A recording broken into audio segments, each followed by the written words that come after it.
"Let's toast," my mom said, "to the only child who actually made us proud." I stood up and walked out. It wasn't always like this. I used to believe that one day they'd see me, that maybe if I just worked harder, smiled more, kept quiet when it hurt the most, I'd finally be enough. That one day they'd save a seat for me, not just at the table, but in the story of our family. But Thanksgiving had always felt like a stage play in our house. Scripted smiles, forced laughter, and that invisible scoreboard behind every glance who brought what, who earned what, who failed to show up. Or worse, who showed up and still didn't matter. This year I baked a pumpkin tart from scratch, crust chilled overnight, filling made with fresh ginger and a little maple, because Dad used to say it reminded him of Vermont. I balanced the pie dish on my lap during the drive, hands trembling at every stoplight. Silly right, trying to impress people who rarely saw me. When I pulled into the driveway, the lights inside glowed golden, warm, inviting. I took a breath. Maybe this time would be different. Maybe someone would meet me at the door. Instead, I was greeted by creaking hinges and my mom standing there with a half-full glass of Chardonnay and a look that said, "Oh, you actually showed up." I lifted the tart like a peace offering. "I made the pumpkin one you like." She blinked at it. "There's already dessert," she muttered, then turned and walked away. "No thank you. No happy Thanksgiving, Emily. Just the hallway that smelled faintly of pine cleaner and roasted turkey." I followed the voices down to the living room, laughter echoing from the fireplace wine glasses, clinking cousins on the couch, aunts gossiping by the window. Ryan, of course, was in the center of it all. My younger brother, the golden boy, the guest of honor, even in his own home. I hovered in the doorway, not quite in, not quite out. I didn't know where to land. When dinner was called, we moved toward the dining room like a procession. The table was beautiful white linen, gold-trimmed plates, crystal glasses catching the light. 11 chairs, 10 place cards. My name wasn't on any of them. I scanned the table twice. Maybe I missed it. Maybe it fell. But no, everyone had a spot but me.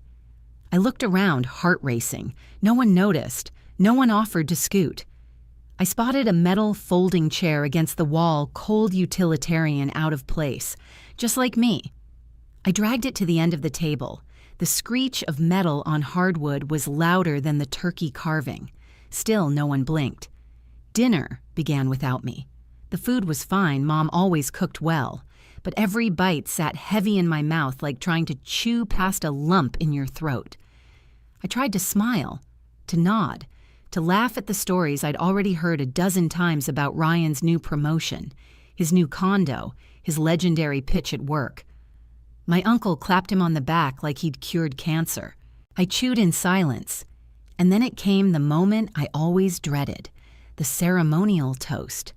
My mom stood swaying slightly from the wine glass, lifted high, and said, "Let's toast, to the only child who actually made us proud." The room clapped. No hesitation. They all turned toward Ryan like this was rehearsed, like they'd been waiting all night to crown him king of the family. And I froze. My fork stilled mid-air. My lungs refused to work. My chair may as well have vanished. I wasn't part of the scene, not really. I was a background character in my own family. I stood up. My knees didn't shake, but my hands did. "Thanks," I said, my voice cutting through the clapping, for finally saying it out loud, and I turned toward the door. I hadn't come to make a scene. I just wanted to bring dessert, say something polite, and leave before the hollowness settled too deep into my bones. But when she raised that glass and toasted Ryan like he was the family's personal miracle, something in me cracked.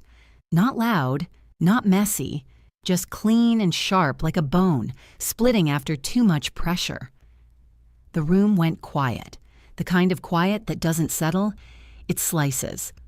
I was halfway to the door when I heard it. Wait, my father's voice. 30 years of silence, and now he spoke. I turned unsure what I'd see. His face was calm, not defensive. His voice was steady. "Tell them what you did." I blinked. What? He nodded, not a push, not a command, just permission. And that's when everything began to change. The room turned with him. All eyes landed on me again, only this time not with dismissal or amusement, but something unfamiliar. Curiosity, maybe even apprehension. My mother's glass wavered slightly in her hand. Ryan's smile faltered just enough for the mask to slip. "What is he talking about?" Ryan asked, trying to keep his tone casual. It didn't work. The tremble at the edge of his words gave him away. I looked at Dad, still unsure how much he actually knew. I had never told him. I hadn't told anyone. But he stood there, jaw set, gaze steady. Silent encouragement. So I turned back to the table I'd helped set every year since I was 12, the same table where I'd been left off the guest list tonight. "You all want to toast Ryan," I said, voice calm. Almost too calm. "Then maybe toast me first." Forks paused midair. My aunt blinked like she didn't hear me right. A cousin froze with her wine halfway to her lips. Ryan let out a short, incredulous laugh. What I nodded. "Toast me. Because I'm the reason he even got that job." A hush fell. Not dramatic surgical, like oxygen had been sucked out of the room. There was a hiring freeze at Crestfall PR, I continued. Ryan had no shot, but I sent his resume directly to someone I mentored, someone in HR who owed me a favor. I cleaned up his cover letter, rewrote half his resume, and made the call. That's why he got the interview. My mother's mouth tightened. That's not true. Ryan was fully qualified. Ryan didn't even know what PR stood for when he sent me the draft I snapped before I could stop myself. He majored in film studies and listed great people skills as his top qualification. I breathed in, held the air in my lungs like armor. I handed him that opportunity, I said, and I never said a word because I didn't want the credit. I just didn't want to be erased. Still, no one moved. My brother's fiancé looked away. My uncle stared into his wine like it might explain everything. Only my father stayed still, his eyes still fixed on me, watching, waiting. I didn't need applause, I said softly, but maybe just once I didn't want to be invisible. Ryan finally spoke, his voice thin and defensive. "You're lying." I met his gaze. "You begged me to help with your resume. You said you were terrible at wording things. I didn't just fix grammar, Ryan. I fixed your chances." My mother crossed her arms. "You make everything about you, Emily. Can't you let your brother have one moment?" There it was, the line I'd been swallowing for over a decade. I let it speak this time. "You mean like when I graduated college early with honors and you said, 'Are you sure the ceremony's worth going to?' I said each word cutting cleaner than the last. Or when I won the state tech scholarship and you called it a cute little computer thing. Meanwhile, Ryan finishes a 6-week online branding course and you frame the certificate." Her face flushed not with shame, with irritation, because I was disturbing the narrative. "That's not the same." "No," I agreed. "It never is. Because Ryan's mediocrity has always been celebrated like royalty, while my success is treated like a footnote." Ryan looked at me now, and for the first time, he wasn't smirking. He looked uncomfortable. "I didn't know you went through all that," he said quietly. "You didn't need to," I replied. I wasn't asking for a medal. I just hoped that one day I wouldn't have to drag a chair to my own family's table just to be seen. More silence. And this time, it wasn't mine to carry. "I didn't know she helped you get that job," Dad said, breaking the stillness. His voice was low but firm. Ryan didn't answer. He just stared at the turkey like it held the answers. I turned to my mother. "You want to talk qualifications?" I asked. "He was underqualified. He got that job because of me, and I never said a word. Not even when you toasted him like he saved the world."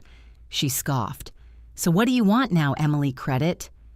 I stared at her stunned. "No, I want truth. I want acknowledgement. I want to not be erased in a room I helped keep from falling apart." She rolled her eyes. "You're being dramatic." But her voice wavered. Ryan spoke again, quieter this time. "Emily, I didn't know how much you did. That's the thing I said. You didn't want to know. It was easier to believe you were the chosen one than admit someone else cleared the path for you. There was shame on his face now, real, raw shame. And for the first time in years, I felt something shift. I wasn't invisible. I was undeniable. I didn't plan to pour years of silent heartbreak onto the Thanksgiving table. But once the dam cracked, it all rushed out. Do you remember I asked the room scanning their stunned faces when I flew to Chicago to present at that national coding conference? My mother blinked vaguely. I placed top 5, I said. You told people it was nice that I liked computers. Ryan got 3rd place in a local pie-eating contest once, and you made T-shirts. A few cousins snorted. No one laughed.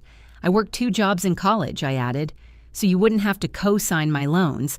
When Dad threw his back out and couldn't work, I sent groceries every week for 2 months.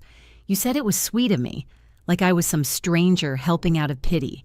I wasn't yelling, I wasn't crying. I was done performing. When you got that letter from the IRS last year about the lien on the house, I said, voice steady. You said God must have fixed it, because the case disappeared. I turned to Dad. It wasn't God, I said. It was me. The words hit the table like a dropped glass. Sharp, final, unavoidable. It was me, I repeated, my voice unwavering. My father stared at me. You paid it off, I nodded. With my savings, all of it. He looked down at his hands as if seeing them for the first time, then back up his eyes glossy with something I couldn't quite name. Pain, regret. You shouldn't have had to, he said softly. I know, I replied, but someone had to, and I thought, maybe it would matter. My mother stood up abruptly, her chair scraping against the floor. I need some air, she said, and walked out, leaving a trail of whine and discomfort behind her. A few seconds later, Ryan followed. His face was pale, his movements sluggish, like someone whose foundation just cracked under him, and just like that, I was alone again. But this time, it felt different. This time, they knew. Every person at that table had just heard the version of me they'd refused to see. The one who stayed silent. The one who gave more than she had. The one they erased one celebration at a time. I stepped outside. The November air sliced through my cardigan like glass, but it was the cleanest breath I'd taken all day. Then Emily, wait. It was Ryan. His voice didn't have its usual volume or swagger. It was quieter, smaller, human. I turned around the porch light, casting long shadows between us. He didn't come down at first, just stood there, gripping the door frame like it was the only thing keeping him upright. I need to admit something he said. I folded my arms, then go ahead. He looked down, then back up. I knew. About the job. I stared at him, unblinking. Not at first, he said quickly. But after I got the offer, I overheard someone on a call. HR mentioned your name. I knew it was you who made it happen, and you said nothing I said flatly. I wanted to believe I earned it, he admitted. I told myself it didn't matter, that I still had to show up, still had to do the interview. But when Mom started calling me her success story, I didn't correct her. I didn't blink. You didn't just stay silent, Ryan. You let her erase me, and you soaked it up like sunshine. He flinched, just slightly, but I saw it. I'm not proud of it, he said, but that's not all. My stomach tightened. There's more, I asked. He finally stepped off the porch, closer now, but still hesitant. Last year, when Dad was recovering, and you offered to help refinance the house. I nodded slowly, remembering. He'd told me, maybe it's better if you don't get involved. You've got enough stress already. Mom told me not to let you, he whispered. I blinked. What she said, it would be a mistake, that you'd use it to control everything. She asked me to talk you out of it. The memory hit hard, the way he'd said it back then, soft and brotherly. I thought he was protecting me from more responsibility. He was shielding a lie. I didn't think you'd actually do it, he added, voice shaky. I didn't think you'd spend your savings. But I did, I said, and I didn't tell anyone, because I thought I was doing the right thing. He nodded slowly. I know, and it's been eating me alive. We stood in silence. Not the awkward kind, but the kind that settles when truth has burned everything down and all that's left is ash and breath. I looked at him, not the golden boy, not the polished favorite, but the brother who used to crawl into my bed as a kid, scared of thunder, who asked me to read him stories when he couldn't sleep. "Ryan," I said gently, "you were never the problem." He looked up surprised. "But you let the problem grow," I continued, "because it benefited you." He didn't argue. He just nodded slowly. "I know, I'm trying to be better." I didn't forgive him, not right away. But for the first time in years, he didn't look like a reflection of our mother's approval. He looked like himself, just broken open. He took a shaky breath as if asking for permission to keep going. I didn't say anything, but I didn't walk away either. That seemed to be enough. "There's something else," he said. "It's about the house." I frowned. "What about it?" He glanced back at the front door, then leaned in. "Mom's been talking to a realtor." My spine straightened. "What, she's trying to sell it before the end of the year. She said if she does it now, she doesn't have to list Dad on the paperwork. The deed is still in her name. She's already picked out a condo, said she wants to downsize. Move in with Aunt Linda." I felt like I'd been punched in the chest. "She's leaving Dad." Ryan nodded. "She says it's temporary." But no, she's leaving him. She just hasn't told him yet. A different kind of silence settled this time. Not disbelief, not sadness. Betrayal, cold and thick. "She's planning to sell the house," I said quietly. "The house I emptied my savings to protect." He nodded again, guilt painting his face like ash. "She didn't tell him I asked." "No. She told me not to say anything, said it would just complicate things. But after tonight, after what you said," I couldn't keep it quiet anymore. My hands curled into fists, but not from rage, from exhaustion. That deep soul-sick fatigue that comes when you realize nothing you've done has been seen. Or worse, it's been used. "She was going to blindside him," I whispered. Ryan nodded. I felt my heartbeat in my throat now, fast, hard, unrelenting. Everything I'd done to keep this home standing. And she was plotting to cash it in behind everyone's back. And then, just as the weight of it all threatened to crush me, the front door creaked open. Dad stepped onto the porch holding his jacket in one hand, confusion in his eyes. And something else. Strength. "You should both come back inside," he said quietly. "There's something I need to say." Ryan looked at me, unsure. I was frozen. Part of me wanted to walk away, let them stew in the lies they wrapped around themselves like winter coats.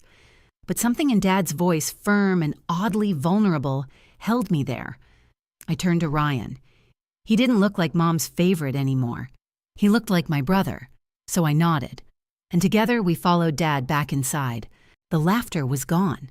The air inside felt heavier than the November chill. Conversations had halted, and the clink of silverware had been replaced by something thicker, uncertainty, unease.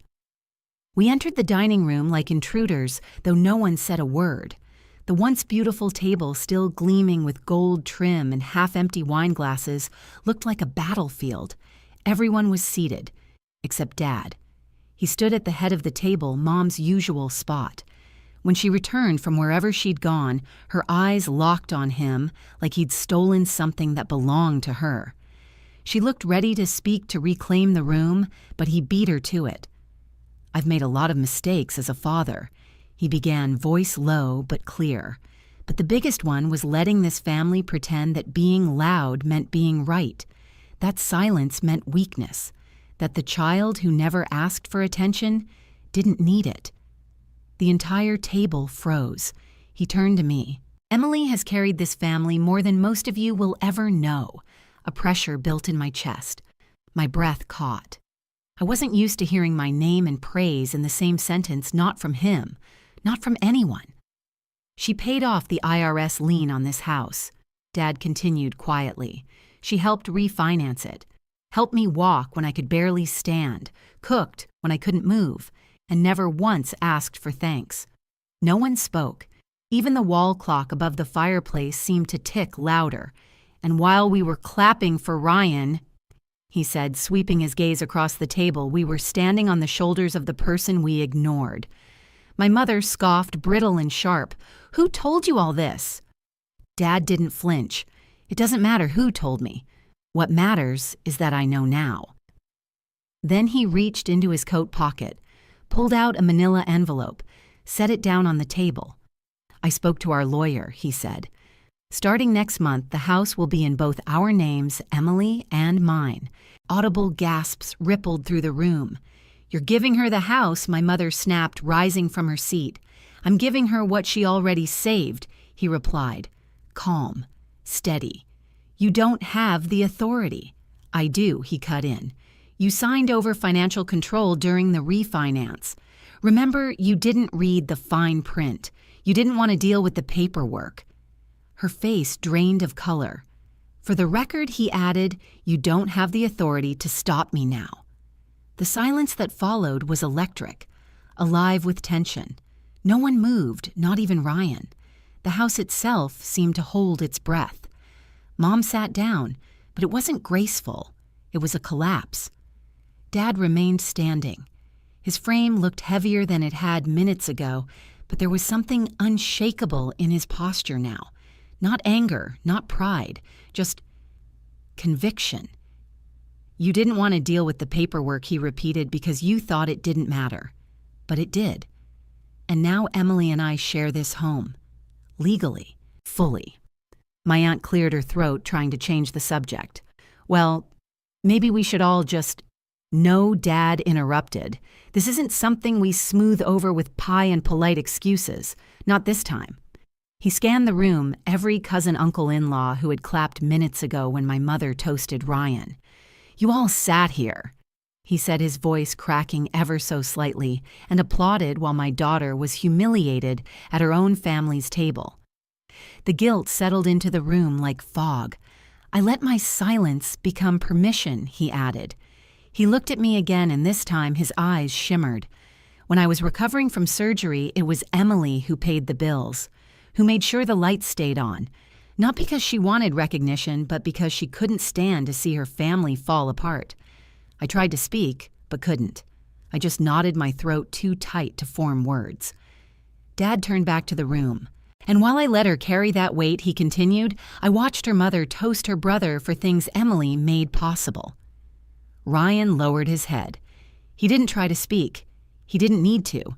The guilt was carved into every line of his face. Then Mom, still seated at the end, snapped, "This is ridiculous." Dad turned to her slowly. Not with fire, but with finality. "What's ridiculous," he said, "is that you were planning to sell this house. The house Emily helped save. And move in with your sister. And you didn't think I'd find out." She glared at Ryan, furious, betrayed. He didn't look back. "I was going to tell you," she said. Her voice had tightened like piano wire. "You were going to surprise me with a listing agreement and a forwarding address," Dad replied, voice colder now. "You weren't downsizing. You were abandoning." That word abandoning landed like a slap. Mom stood again. Fire returned to her eyes. "Do you think managing this house has been easy? While you go to work?